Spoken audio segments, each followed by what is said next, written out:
जंगल के किनारे एक छोटी झोपड़ी थी जो पत्तों और टहनियों से बनी थी।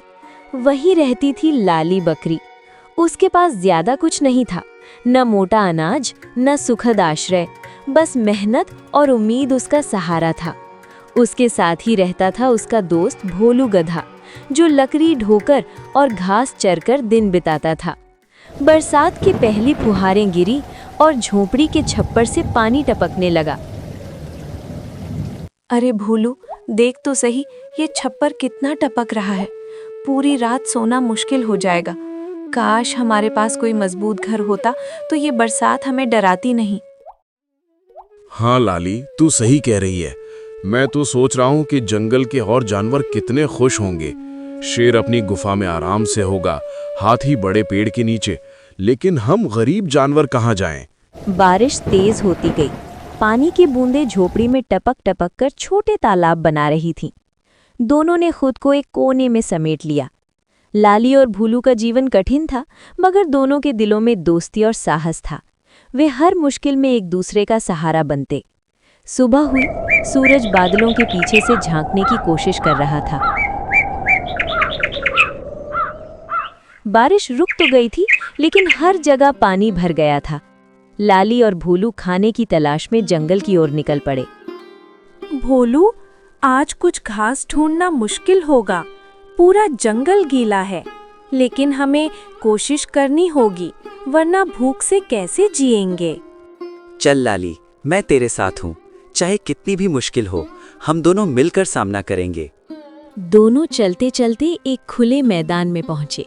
वहां कई जानवर जमा थे। चिड़िया, खरगोश, हिरण, सबके चेहरे पर खुशी थी, क्योंकि बरसात ने जंगल को हरा भरा कर दिया था। लेकिन लाली और भोलू की खुशी अधूरी थी, क्योंकि उनके पास छत नहीं थी और पेट भरा नहीं था। अचानक पास से एक चालाक लोमड़ी आई। उसकी आंखों में चमक थी।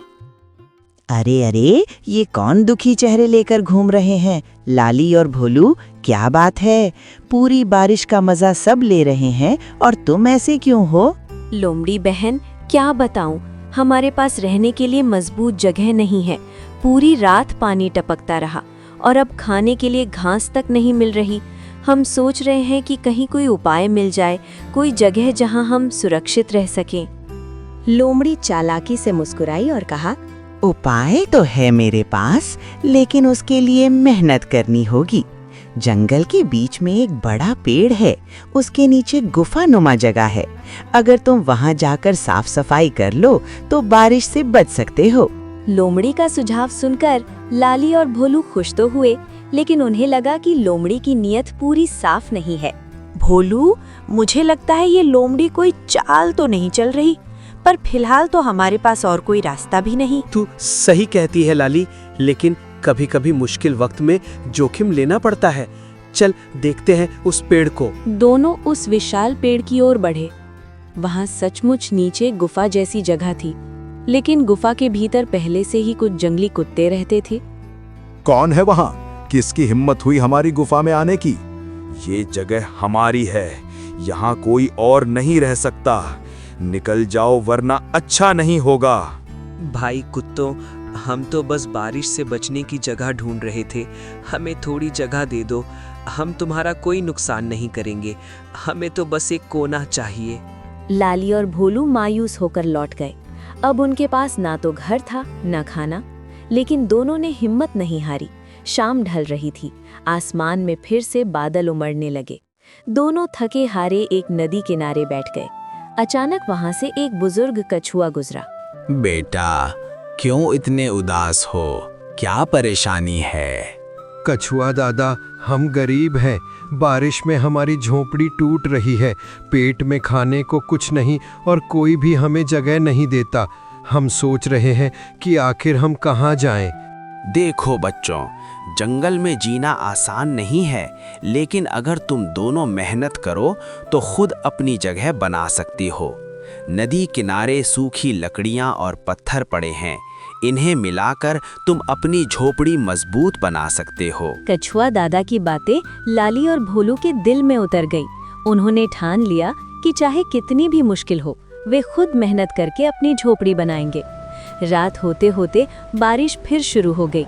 दोनों ने भीगते भीगते लकड़ियां इकट्ठा की, पत्थर लाए और पत्ते जमा किए। भोलू, बारिश में काम करना बहुत मुश्किल है, लेकिन अगर हम ये नहीं करेंगे तो पूरी जिंदगी दूसरों पर निर्भर रहना पड़ेगा। तू बिल्कुल सही कह रही है। चल मेहनत जारी रखते हैं, हमारा भी एक दिन आएगा। धीरे धीरे दोनों ने मिलकर एक मजबूत झोपड़ी का ढांचा खड़ा कर लिया।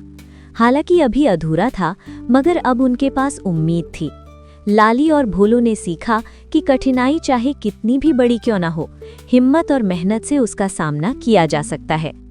लेकिन उनकी असली परीक्षा अभी बाकी थी, क्योंकि जंगल में हर दिन नई चुनौती उनका इंतजार कर रही थी। जंगल की रात गहरी हो चुकी थी।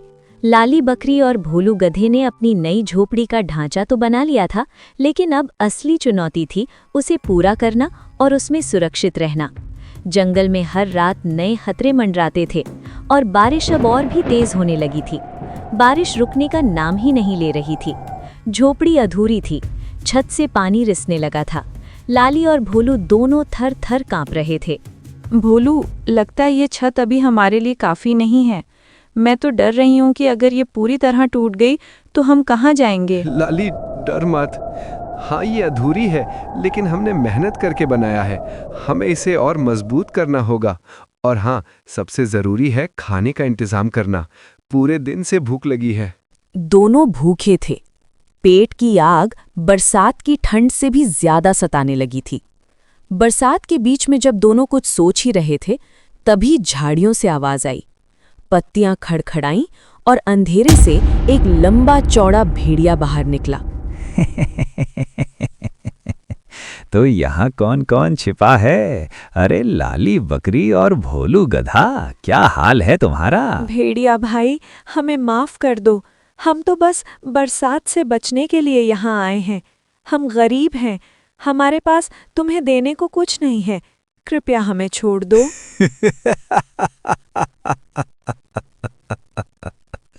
छोड़ दूं? मैं तो सोच रहा हूं कि आज की बरसात में मजेदार दावत हो जाएगी।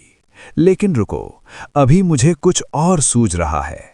सुनो, मैं तुम्हें अभी नहीं खाऊंगा, लेकिन तुम्हें मेरे लिए एक काम करना होगा। जंगल के बीच में जो फलदार पेड़ है, वहां से मेरे लिए मीठे फल लाकर दोगे। अगर मना किया तो समझ लो आज की रात तुम्हारी आखिरी रात होगी। भोलू, ये तो बड़ी मुसीबत आ गई, लेकिन अगर हमने इसके लिए काम नहीं किया तो ये हमें खा जाएगा। हाँ लाली, हमें जान बचाने के लिए इसकी बात माननी होगी। बरसात में भीगते हुए दोनों उस पेड़ की ओर निकले। रास्ता कीचड़ से भरा था, बिजली चमक रही थी और डरावनी आवाजें गूंज रही थीं। भोलू, मुझे बहुत डर लग रहा है। ये जंगल की अंधेरी रात किसी भी शिकारी को हमारी ओर खींच सकती है। डर मत, मैं तेरे साथ हूँ। जब तक मैं हूँ, कोई तुझे नुकसान नहीं पहुँचा सकता। काफी संघर्ष के बाद दोनों ने पेड़ से फल तोड़कर टोकरी में भरे और भेड़िए के पास लौट आए। भेड़िया फलों को देखकर खुश हुआ, लेकिन उसकी भूख कम नहीं हुई। वाह, मीठे फल भी लाए और खुद भी थके हुए हो। लेकिन मुझे लगता है सिर्फ फलों से पेट नहीं भरेगा। क्यों ना थोड़ा मांस भी चख लूं? लाली और भोलू कांप गए। तभी अचानक दूर से कछुआ दादा आ पहुंचे। भेड़िया, शर्म करो। बारिश में ये बेचारे भूखे प्यासे मेहनत कर रहे हैं और तुम इनकी जान लेना चाहते हो।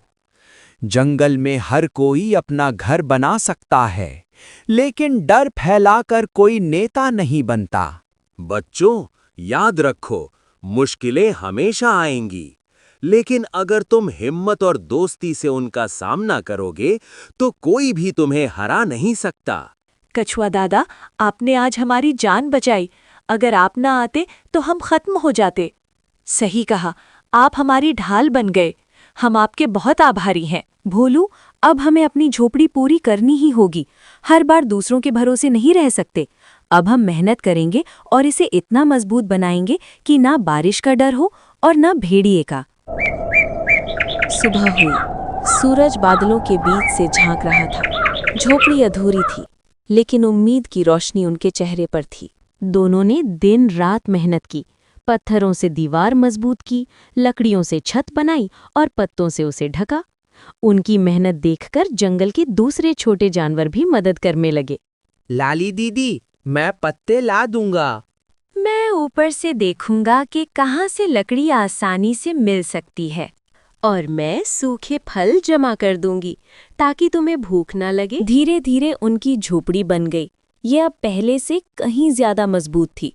लाली और भोलू की मेहनत रंग लाई थी, लेकिन ये सिर्फ शुरुआत थी। असली परीक्षा तो अभी बाकी थी, क्योंकि जंगल में लालची और चालाक जानवरों की कमी नहीं थी। रात को जब दोनों अपनी नई झोपड़ी में सो रहे थे, अचानक बाहर से अजीब सी आवाज आई। भोलू, ये कैसी आवाज है? जैसे कोई दरवाजा खटखटा रहा हो। हाँ लाली, ये तो मुझे भी सुनाई दे रही है। कौन हो सकता है इस घने जंगल में आधी रात को? झोपड़ी का दरवाजा हिला और बाहर से एक भारी आवाज आई। अरे दरवाजा खोलो, मैं दोस्त हूँ, तुम दोनों को एक राज बताने आया हूँ। लाली बकरी और भोलू गधा कांप रहे थे। झोपड़ी भले ही मजबूत हो गई थी, लेकिन उनका डर अब भी जीवित था। असली रहस्य और परीक्षा अब शुरू होने वाली थी। दरवाजा हिल रहा था। लाली और भोलू चुपचाप बैठे रहे। भोलू, कहीं ये भेड़िया तो नहीं? वो हमें फंसाने के लिए दोस्त बनकर आया हो? संभल कर लाली, हो सकता है कोई और भी हो, लेकिन हम दरवाज़ा बिना देखे नहीं खोलेंगे। रुको, मैं दरवाजे की छोटी सी दरार से देखता हूँ। अरे, बाहर एक अजनबी कौवा बैठा है, काला, चमकदार और उसकी आंखों में तेजी है। लाली और भोलू ने दरवाजा थोड़ा खोला। कौवा अंदर आया और फड़फड़ाते पंखों से पानी झाड़ने लगा। डर मत, मैं कोई दुश्मन नहीं हूँ। मेरा नाम है काला कौवा। मैं तुम्हें खतरे की खबर देने आया हूँ। काला कौवा, खतरे की खबर? कैसी खबर? भेड़िया अकेला नहीं था, उसने जंगल के और शिकारी जानवरों से हाथ मिला लिया है, जंगली कुत्तों और लकड़बग्घों से। वे सब मिलकर कल रात तुम्हारी झोपड़ी पर हमला करने वाले हैं। क्या? तो हमारी मेहनत बेकार हो जाएगी, हम फिर बेघर हो जाएंगे। अगर तुम चाहो तो मैं तुम्हें रास्ता दिखा सकता हूँ, लेकिन सिर्फ डरने से कुछ नहीं होगा। तुम्हें हिम्मत करनी होगी और जंगल के अच्छे जानवरों से मदद मांगनी होगी। अगले दिन लाली और भोलू ने तय किया कि वे अकेले नहीं लड़ सकते। वे जंगल के सभी छोटे बड़े जानवरों को बुलाएंगे और उनसे सहयोग मांगेंगे। जंगल के बीच में एक बड़ी चट्टान पर सभा हुई। वहां खरगोश, गिलहरी, तोता, हिरन, मोर और यहाँ तक कि हाथी भी आ पहुंचा। दोस्तों, कल रात भेड़िया और उसके साथी हमारी झोपड़ी पर हमला करने वाले हैं, लेकिन ये सिर्फ हमारी लड़ाई नहीं है। अगर आज हम हार गए तो कल वे किसी और का घर तोड़ेंगे। हमने मेहनत करके ये झोपड़ी बनाई है, अब हमें मिलकर इसको बचाना होगा। भोलू और लाली सही कह रहे हैं। जंगल तभी सुरक्षित है जब हम सब मिलकर रहें। मैं अपनी ताकत से मदद करूंगा। जंगल के सभी जानवरों ने एक एक करके कहा। तोता ऊंची डाल से बोला, मैं आसमान से नजर रखूंगा, जैसे ही दुश्मन पास आएगा मैं सबको चेतावनी दूंगा।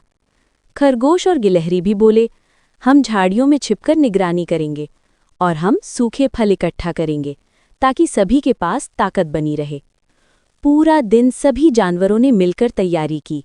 हाथी ने भारी लकड़ियों को झोपड़ी के चारों ओर जमा कर दिया। बंदरों ने ऊंचाई से सूखी बेलें खींचकर छत को और मजबूत किया। लाली, देखना, आज पहली बार लगता है कि हम अकेले नहीं हैं। पूरा जंगल हमारे साथ है। यही तो असली परिवार है। रात ढली, बादल गरजने लगे, बिजली चमक रही थी। तभी झाड़ियों से आवाज आई। गुर्राहट और भौंकने की गूंज पूरे जंगल में फैल गई। भेड़िया अपने साथ जंगली कुत्ते और लकड़बग्घे लेकर आया था और कहने लगा, निकालो लाली और भोलू को, आज इनकी झोपड़ी को राख कर देंगे। तोता आसमान से चिल्लाया, सावधान, दुश्मन आ गया है। भोलू और लाली झोपड़ी के अंदर खड़े रहे। हाथी ने जोरदार चिंगाड़ मारी और अपने पैरों से रास्ता रोक दिया। खरगोश और गिलहरी ने झाड़ियों से आवाजें दी ताकि दुश्मनों को लगे कि चारों ओर जानवर तैनात हैं। भेड़िया झपटा, लेकिन हाथी ने सूंड से उसे दूर फेंक दिया। जंगली कुत्ते झोपड़ी की दीवार तोड़ने लगे। तभी बंदरों ने ऊपर से बेलें फेंककर उन्हें उलझा दिया। भोलू, अब वक्त आ गया है कि हम भी डटकर खड़े हों। हाँ लाली, आज हम साबित करेंगे कि गरीब होकर भी कमजोर नहीं है। भोलू ने जोरदार लात मारी, जिससे एक लकड़बग्घा पीछे जा गिरा। लाली ने अपने तेज सींगों से एक कुत्ते को दूर खदेड़ दिया। लड़ाई लंबी चली। अंत में भेड़िए को एहसास हुआ कि वो हार रहा है। ये कैसे हो सकता है? एक बकरी और गधा हमें हरा रहे हैं। काला कौआ ऊपर से चिल्लाया। क्योंकि ये अकेले नहीं हैं, पूरे जंगल की दोस्ती इनके साथ है। हार कर भेड़िया और उसके साथी भाग गए। भोलू, हमने कर दिखाया। अब हमारी झोपड़ी सिर्फ हमारा घर नहीं बल्कि पूरे जंगल की एकता का प्रतीक है। हाँ लाली, आज हमने सीखा कि गरीबी कोई कमजोरी नहीं, असली ताकत दोस्ती, मेहनत और साहस में है। बच्चों, तुमने बहुत बड़ा काम किया है। तुमने ना केवल अपनी झोपड़ी बचाई बल्कि पूरे जंगल को एकता का सबक दिया। याद रखो, मुश्किलें चाहे कितनी भी आएं, अगर दिल में साहस और साथ में दोस्त हों तो जीत पक्की है। उस दिन से लाली बकरी और भोलू गधा जंगल के सम्मानित निवासी बन गए। उनकी झोपड़ी सबके लिए आश्रय का घर बन गई। बारिश अब उनके लिए डर नहीं बल्कि उत्सव बन गई। उनकी कहानी जंगल में हर किसी को प्रेरित करती रही कि मेहनत, दोस्ती और साहस से सबसे कठिन बारिश भी आसान हो जाती है।